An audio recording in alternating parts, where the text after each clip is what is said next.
രണ്ടാം വീക്കിലേക്കുള്ള എലിമിനേഷനിലേക്ക് നോമിനേറ്റ് ചെയ്യപ്പെട്ടവർ മൊത്തം 13 പേരാണ്.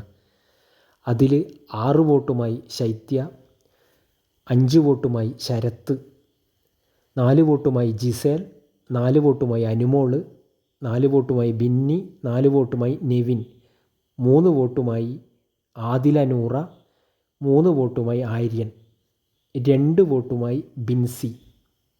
അങ്ങനെ 9 പേരാണ് കണ്ടസ്റ്റൻ്റ് നോമിനേറ്റ് ചെയ്യപ്പെട്ടിട്ടുള്ളത്.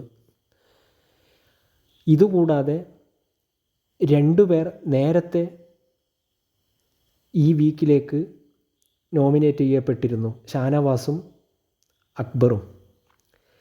അതുകൂടാതെ അനീഷ്, രേണു സുധി, ഒനിയൽ, കലാഭവൻ സരിക, റന ഫാത്തിമ, ഷാരിക ഇവർ 6 പേരിൽ നിന്ന് 2 പേരെ ഗെയിമിൻ്റെ അടിസ്ഥാനത്തിൽ നോമിനേറ്റ് ചെയ്യും. അങ്ങനെ മൊത്തം 13 പേര് ഈ എലിമിനേഷനിലേക്ക്, ഈ വരുന്ന ഈ രണ്ടാം വീക്കിലുള്ള എലിമിനേഷനിലേക്ക് മൊത്തം 13 പേര് നോമിനേറ്റ് ചെയ്യപ്പെടും.